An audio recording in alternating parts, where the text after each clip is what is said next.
I do have one quick announcement before I take your questions. The President just concluded a call with Prime Minister Rajoy of Spain. They discussed economic conditions in the Eurozone, and we will have a further readout later today of that call. With that, I'll go to your questions. The Associated Press. Thank you. A couple of things on Syria. I'm wondering if the U.S. has been able to independently confirm the defections of the Syrian Prime Minister and other government officials there, and also if you could give me an assessment of what type of impact you think these defections are having on the Syrian government, because they obviously get a lot of attention and it's clear that there is some instability within the regime, but that doesn't necessarily seem to translate into a lessening of the violence. Well, we have no reason to doubt the reports about the defection of the Prime Minister or other members of the government. That the titular head of the Syrian government has rejected the ongoing slaughter being carried out at Assad's direction only reinforces that the Assad regime is crumbling from within, and that the Syrian people believe that Assad's days are numbered. To go to your question about the implications, as we've said repeatedly, as we've seen more and more high-level defections, this is a sign that Assad's grip on power is loosening. If he cannot maintain cohesion within his own inner circle, it reflects on his inability to maintain any following among the Syrian people that isn't brought about at the point of a gun. The momentum is with the opposition and with the Syrian people. It's clear that these defections are reaching the highest levels of the Syrian government, and Assad cannot restore his control over the country because the Syrian people will not allow it. The quickest way to end the bloodshed and suffering of the Syrian people is for Assad to step aside, to enable a peaceful political transition to a government that is responsive to the aspirations of the Syrian people. What's the latest U.S. intelligence on where Assad is right now?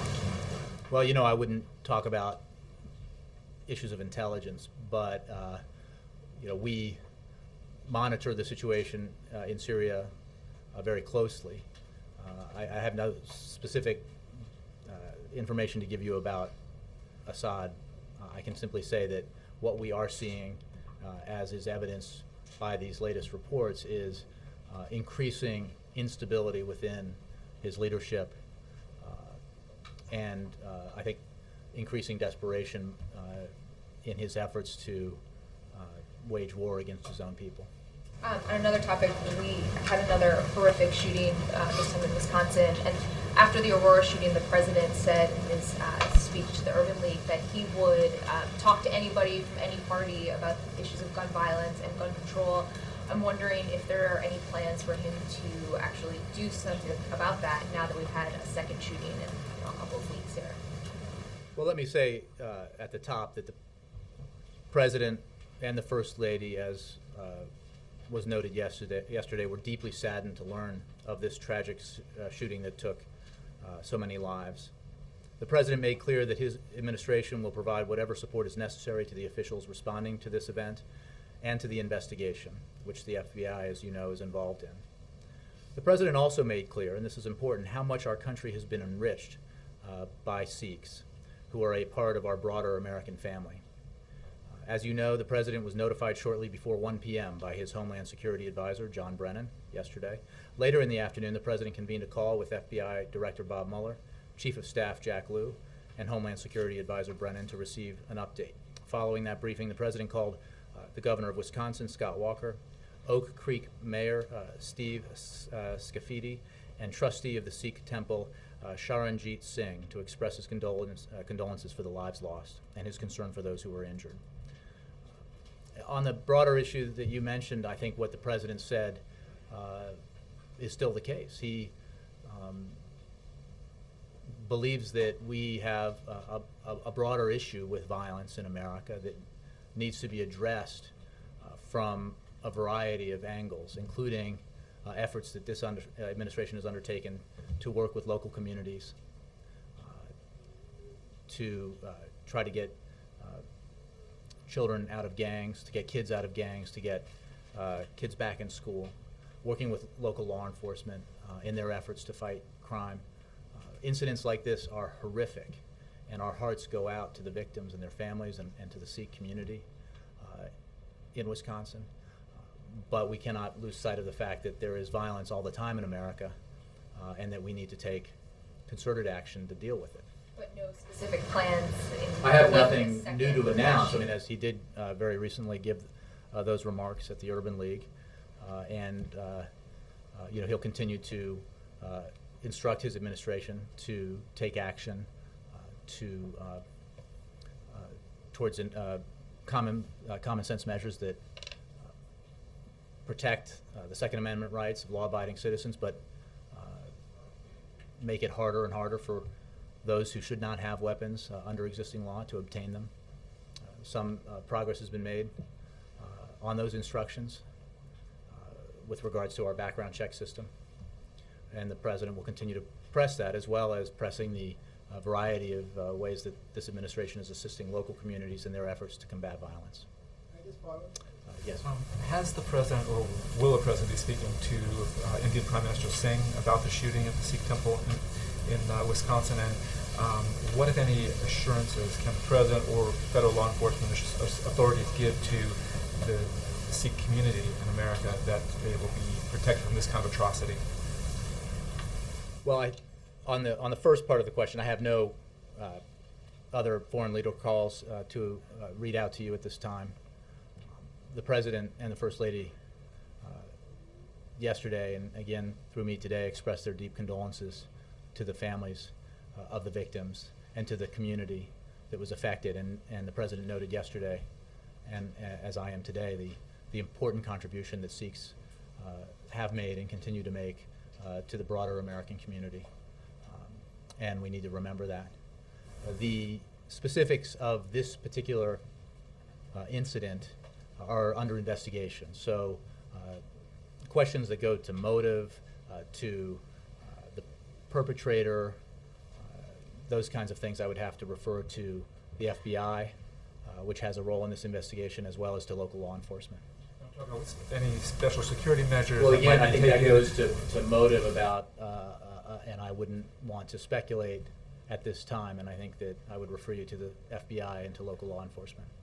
Jay, can I quickly follow up? Let me, I'll get to you, but let me go here.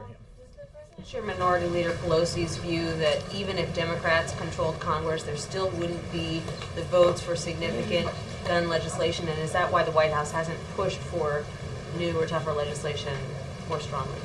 Well, I think the President has made his views plain on this, which is that he is for common sense measures that protect Second Amendment rights, very important Second Amendment rights that American citizens have, but that make it harder and harder for those who should not have weapons under existing law from obtaining them. There's no question that there has been a reluctance to act in Congress on these issues. Whether that will continue to be the case in the future is anyone's prediction. The President's focused on the progress we can make along the lines I just described. So again, his positions on various issues I think we've talked about. He believes that we can take action within the existing environment that moves the ball forward in terms of enforcement, that enhances background checks, that makes it harder for those who shouldn't have weapons under existing law, makes it harder for them to obtain weapons, but continues to ensure that Second Amendment rights are protected. But does anything in either one of these incidents suggest that there need to be new gun control legislation? I think the President addressed this at the Urban League, John, and his view is that, as I've said, that we need to take common sense measures that protect Second Amendment rights and make it harder for those who should not have weapons under existing law from obtaining weapons. I think he made clear, too, in his speech in New Orleans, that violence in America is a problem that is greater than just the issue of gun laws. And he talked very clearly about the prevalence of violence in America, that even as overall statistics show that crime has gone down over these last many years, but there is still too much violence, and incidents like the ones you mentioned are horrific, and our hearts go out to the victims of such appalling acts of violence. But we should not forget that there are victims of violence every day in America, and we need to address that problem in a concerted way that deals with education and summer jobs and other ways to help address the violence problem in America. On another front, Yes.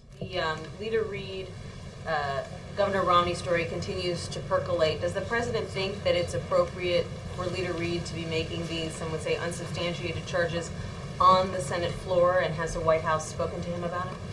I'm not aware of the White House speaking to Senator Reid about this issue. I would simply say that you all probably know Senator Reid well, and you know, he speaks for himself, and he you know, has addressed this issue. I think that the broader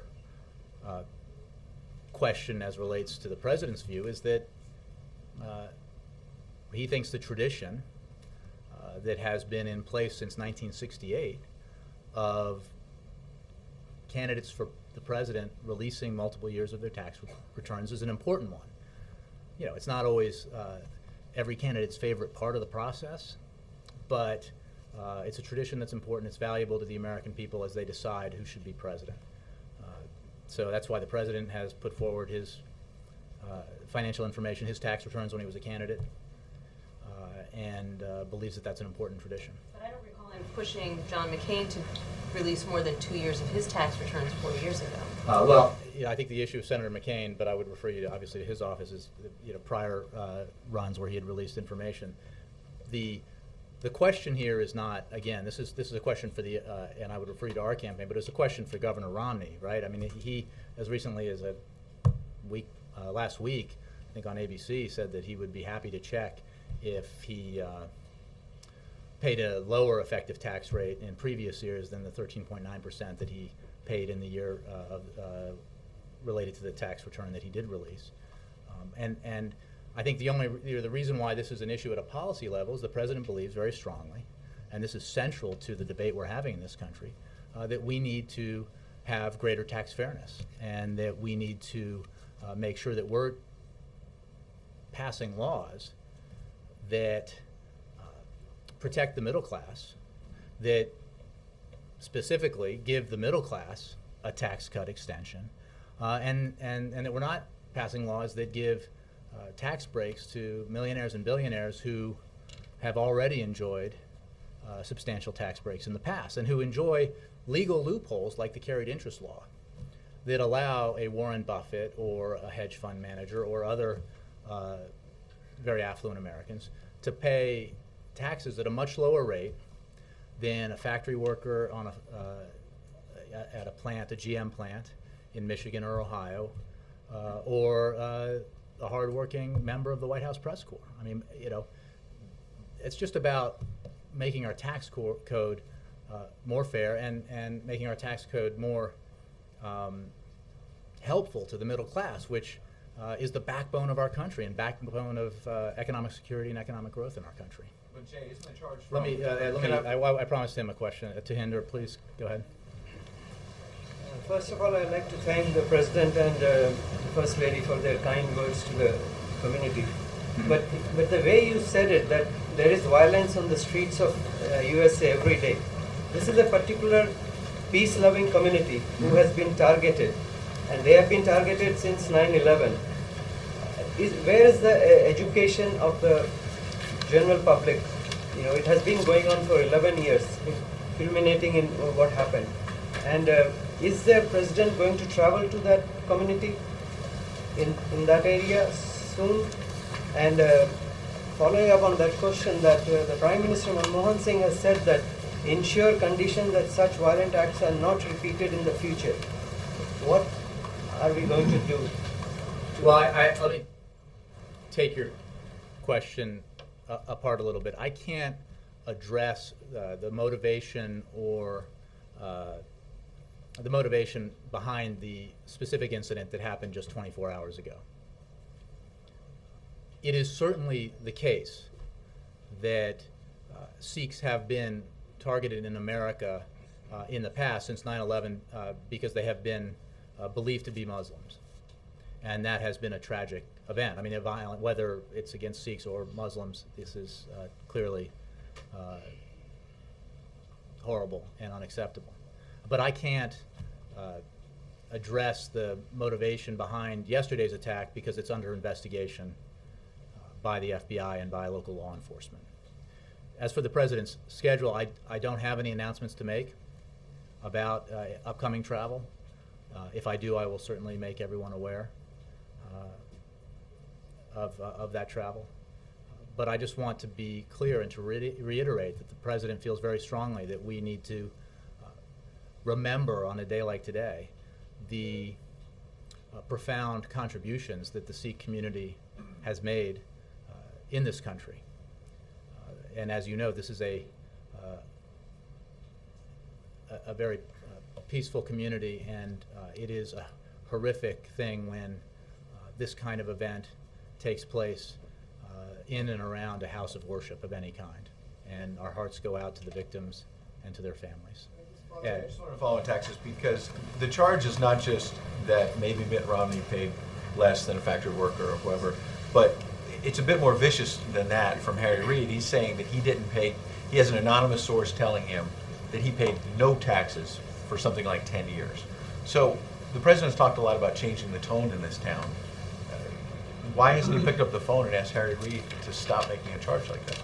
Look, again, I think the idea that people tell Harry Reid what to do is inconsistent with what everyone here understands to be. But you can express your opinion that maybe that's Look, below I think the belt. The president, you hear the president going out and talking about the important issues facing the American people every day.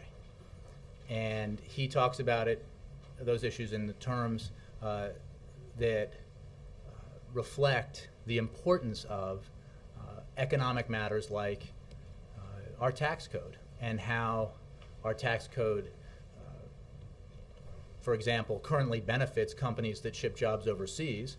He would change that so that it just ceases encouraging investment overseas and outsourcing of jobs and encourages insourcing of investment in jobs.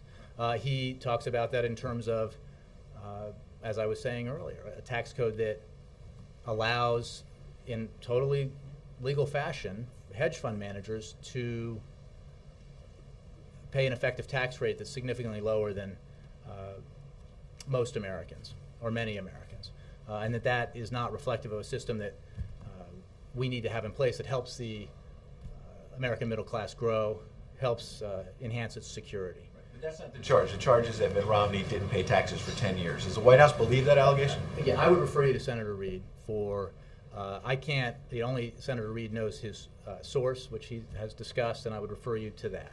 I think it is a fair point to make that this is an issue that was not originated during the general election campaign, did not start with the president's campaign or with Senator Reid. It started in the Republican primary when Governor Romney's opponents brought up this issue and the fact that Governor Romney's father began a tradition in 1968 of major candidates for president releasing multiple years of their tax returns.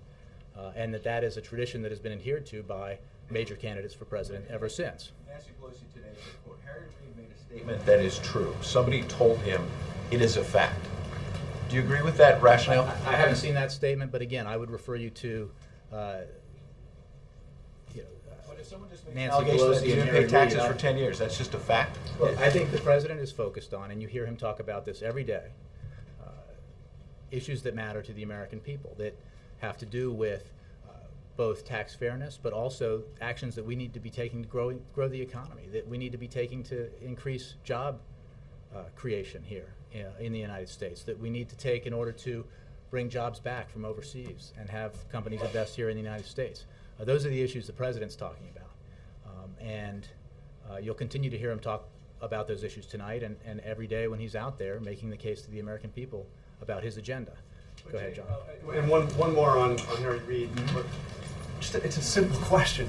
Does the president think that this allegation coming from Harry Reid, without any evidence made on the Senate floor, is that below the belt? Does that cross the line? Yeah.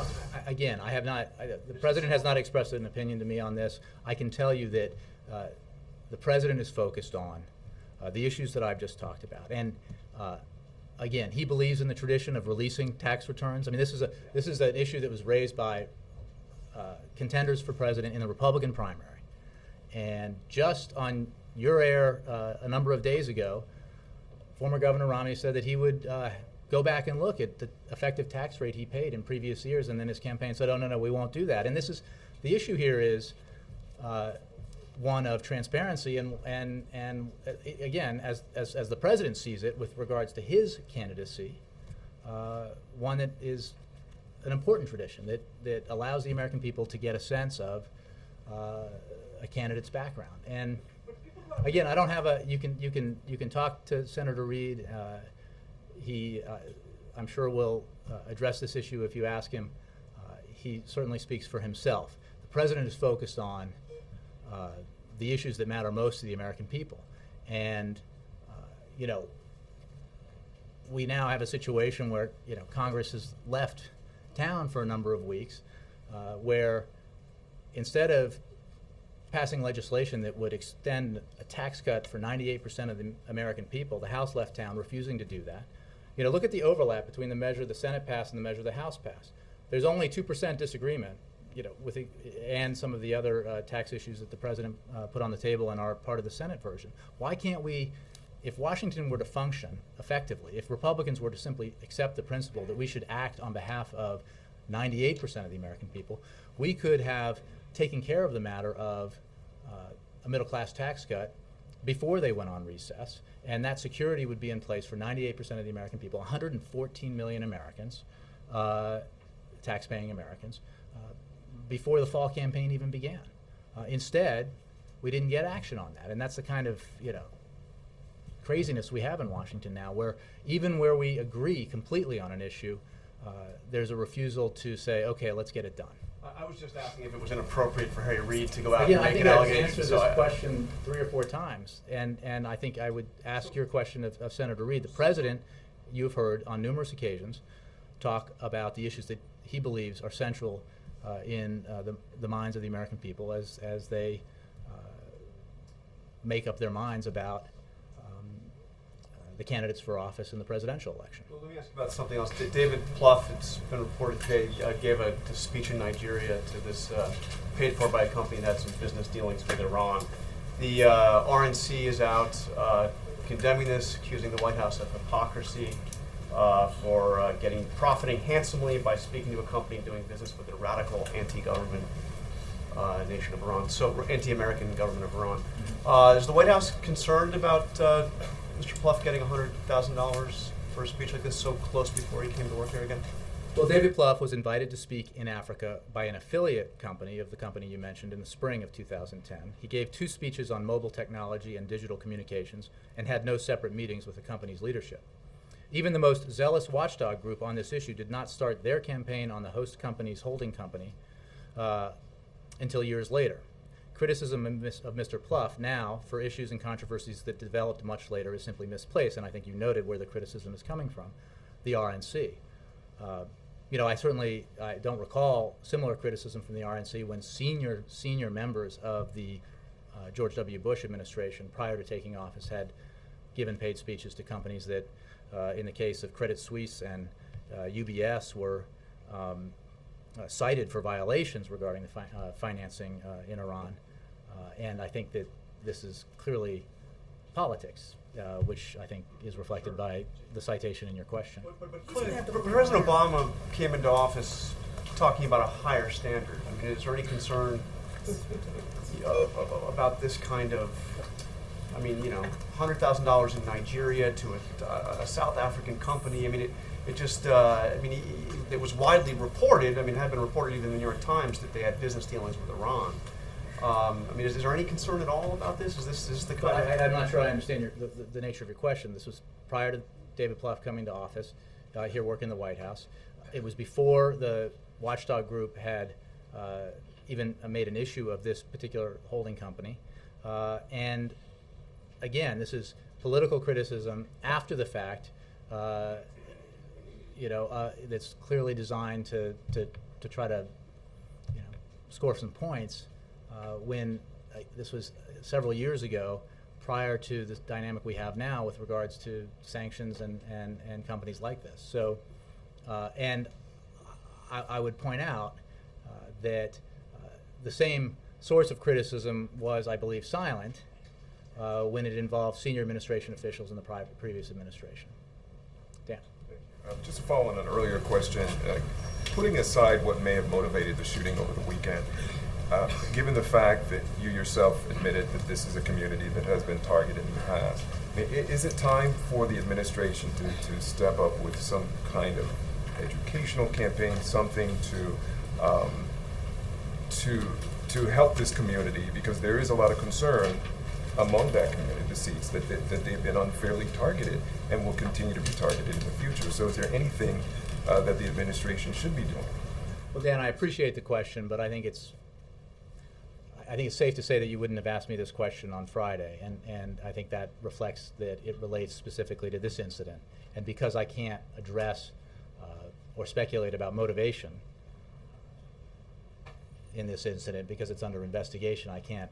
I think it would be inappropriate for me to talk more broadly about that issue, because it would, you would be understandably making assumptions about our conclusions about this specific incident that we can't make when the FBI and the local law enforcement are still investigating. And it's only been 24 hours. I think it's important to note that. Can I get your reaction to this?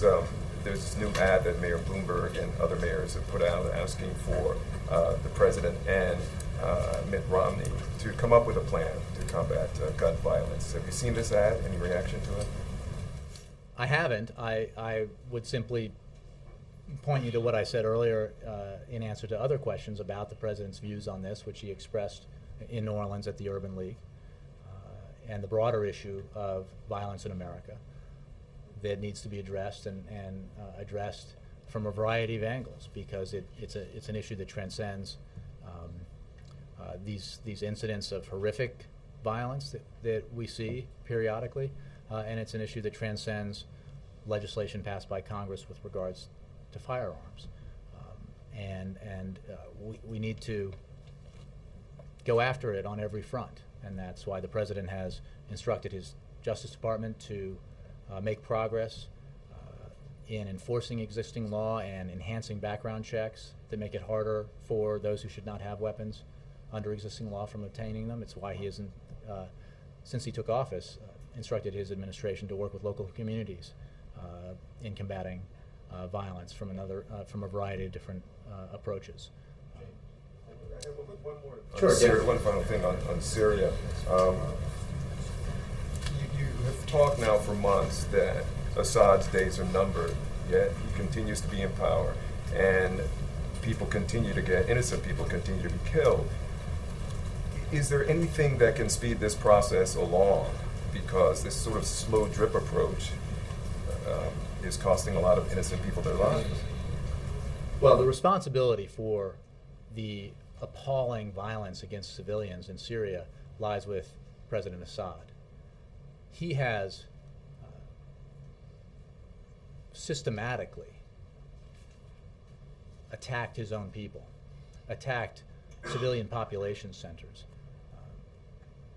and periodically through this period, he has made promises about ceasing the violence, promises to abide by the principles of the Kofi Annan plan, and has refused or has not lived up to those promises. The responsibility is with Assad, and the quickest way to end the violence and to bring about the transition that the Syrian people so deserve and desire is for Assad to step aside.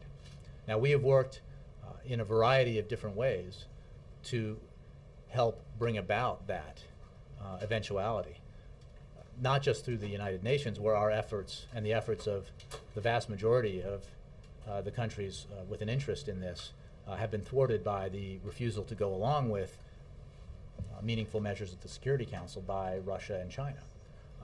But our efforts are not limited to the United Nations Security Council or the United Nations. They include working with the Friends of Syria, they include working with the Arab League, and working directly with the opposition. And we will continue to do that.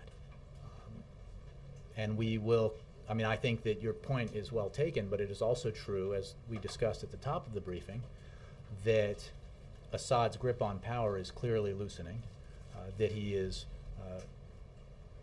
seems incapable of preventing senior members of his government and his military from defecting, and I think that indicates a situation where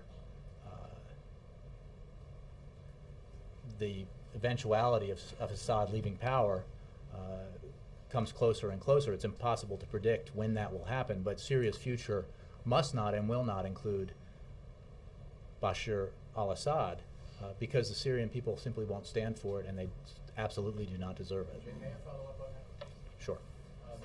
The current situation that's so deteriorating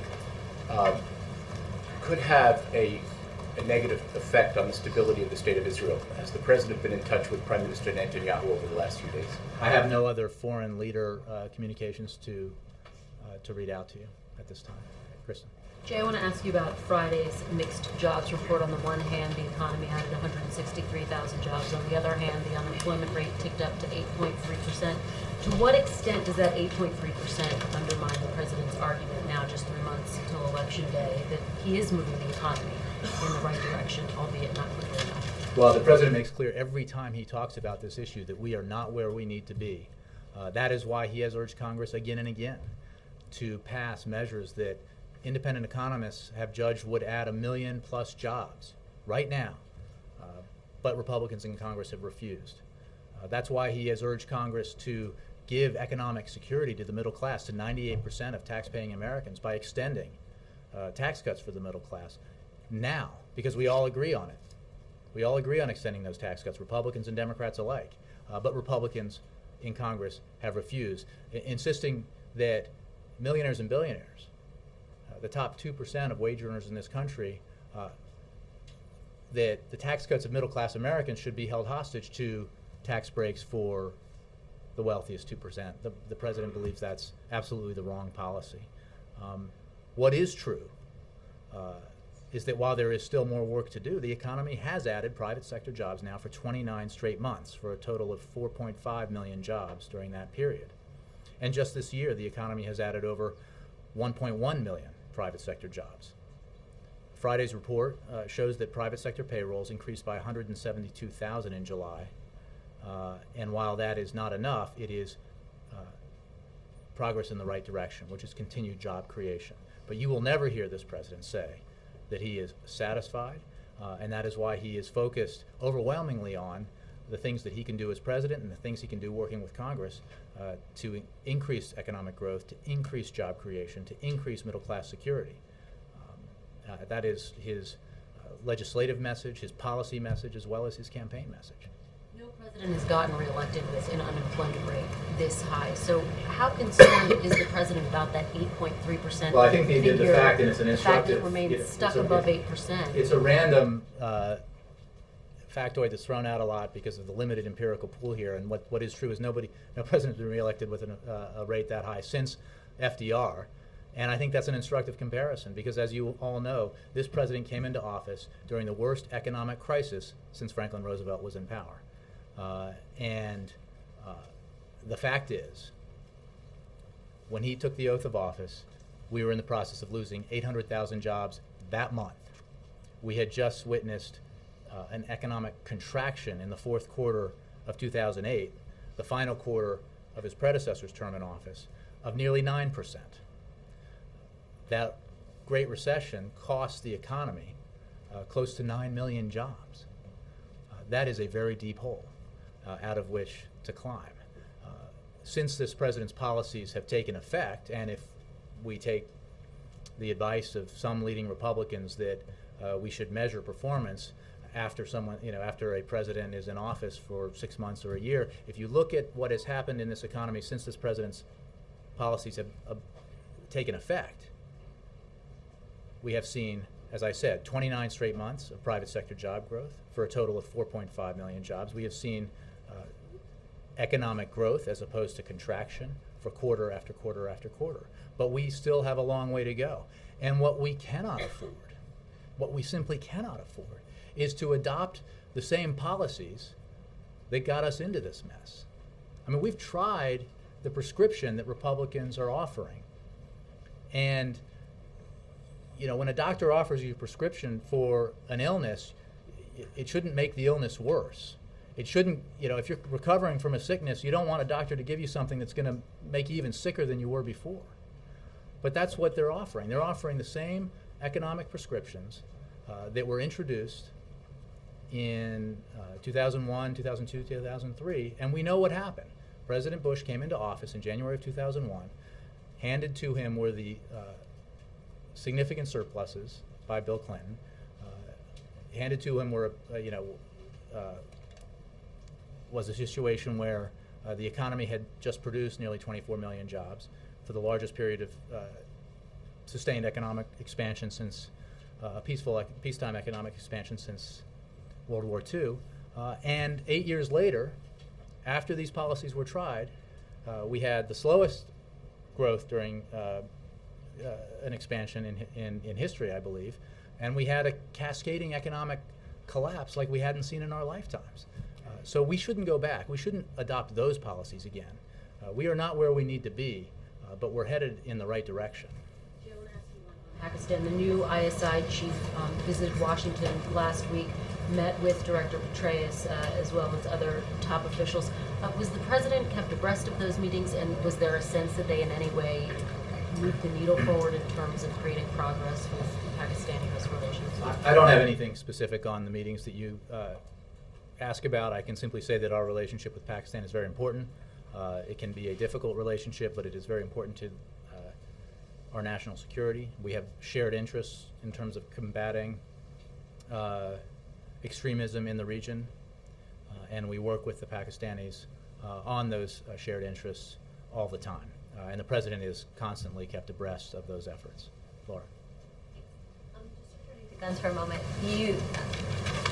You've said in response to a bunch of questions that he supports better enforcing existing laws.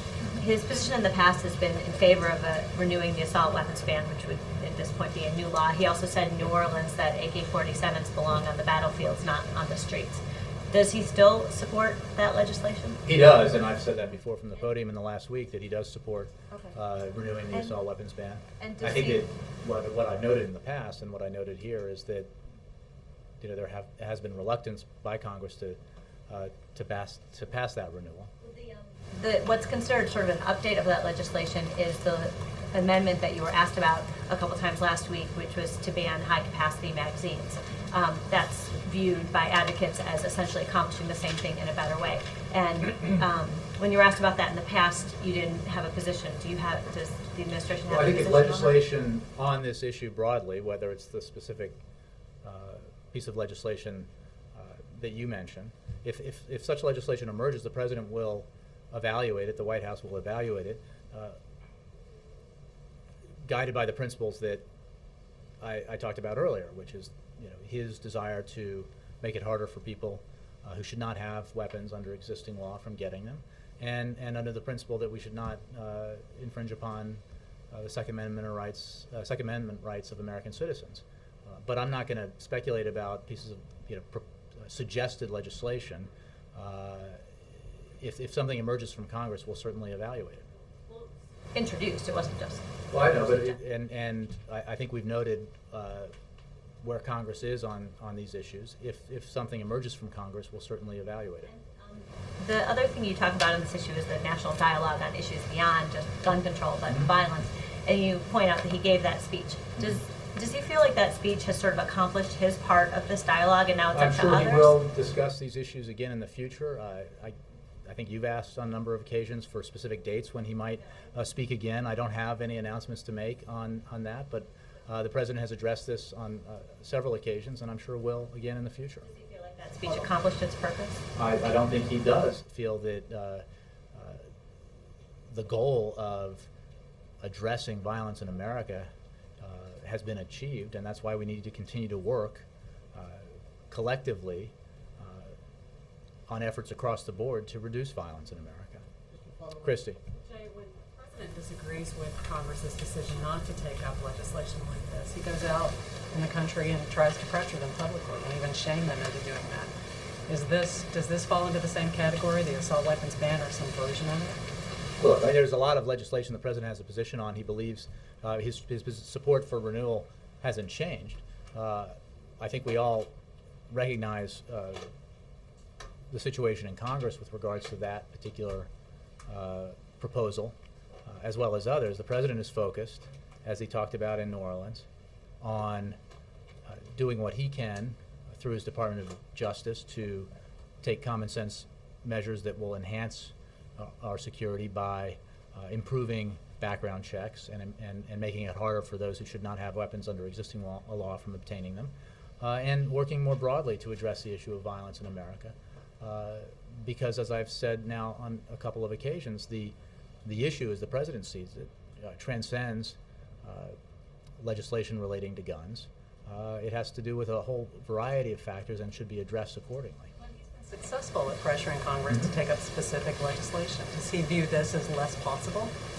Well, look, I'm not going to grade possibilities here. I think the president believes that we should, with Congress where possible, but administratively where allowed, take measures that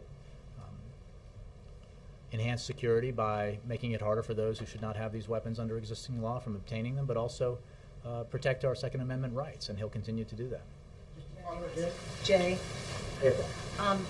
going back to the gun issue, what is the threshold when this administration will say when it's time to take the gun issue out of that broad basket of violence and focus straight on with it? I mean, in recent weeks, we've had 2 fatal, horrific shootings. When does this administration take it out of that violence basket and put a spotlight specifically on it? Well, I think, April, the question, as the president discussed in New Orleans, is not one of specific high-profile incidents alone. And the unfortunate reality is that while these terrible incidents get a lot of headlines, there is violence in America every day. And no question. But that's why we have to work collectively towards addressing these issues in ways that reduce violence and include efforts to keep kids in school, keep them off the streets and from joining gangs, in efforts to, as the president has done through his Department of Justice, to make it harder for criminals and others who should not have weapons under existing law from obtaining them. That's the kind of comprehensive approach the president thinks we ought to adopt and that he has adopted in office. You can't police against. Many in law enforcement say you can't police against. So when you can't police against something like that, it would seem that the other hand would deal with issues of gun control, of the assault weapons ban, not renewing, but creating a new assault weapons ban. Why not now? Why not now? Again, I think I've answered this question a bunch, but the president's approach is that we should work with Congress where possible and administratively where allowed to advance common sense measures that enhance our security, that keep weapons out of the hands of criminals and others who shouldn't have them under existing law, but that protect Second Amendment rights, which the president thinks is an important goal as well. So, I think I can say that that's the president's approach. You heard it recently in New Orleans. I'm sure you'll hear from him again on this issue. But I don't expect his broader view here about the broader problem of violence in America is going to change because of a specific incident. It's a broader problem that needs to be addressed from a variety of fronts. Last question. So is the White House Office of Legislative Affairs actively working with congressional leaders, congressional staffers now on issues of gun control and new assault weapons ban? I don't have any legislative update for you. I think Congress is out of session at the moment. Olivia? Yeah, I got a couple for you. Has the president seen the images being back from Mars? I didn't ask him. I think that was you saw the statement that we put out. It's a remarkable achievement, and I think is testimony to the ingenuity of the American people and American companies, and of NASA in particular. So, but I haven't talked to him about whether he's seen these images. It really is quite remarkable. Given the weeks and months in which you've said that Assad's days are numbered, does the United States today have a plan for the post-Assad Syria? Does the United States have what? Plan for post-Assad Syria? Well, it's a great question. We are working. Chemical weapons, making sure that violence doesn't spill over, that kind of thing. I mean, we very much are focused on, with our partners in the Friends of Syria, with the opposition directly, with the Arab League, on what a post-Assad Syria will look like, and on the opportunity for the Syrian people to enjoy a better life in a post-Assad world under a government that would be inclusive and that would give voice to their aspirations. There are a lot of issues involved that would have to be resolved principally by the Syrian people in terms of achieving that better future. But there is no question that the first step towards that better future is Assad's departure from the scene. Because the longer he stays in power, the worse the situation gets. We have seen that repeatedly, and those who have suggested that in explaining their continued support for Assad, that somehow having him in power is a better alternative to having him leave power, I think that argument is disproved daily by the appalling violence Assad brings to bear against his own people. Thanks, Jay. One more. Ann, yeah. Yeah, American athletes are coming back with more than 60 medals from the Olympics. Does the president think that they should pay taxes? It's in some cases $9,000 for not only the medal but the cash awards they bring home. Well, the president believes that we should support efforts like I think the bill you're referencing to ensure that we are doing everything we can to honor and support our Olympic athletes who have volunteered to represent our nation at the Olympic Games. He supports that bill. If it were to get to his desk, he would support it. Thank you.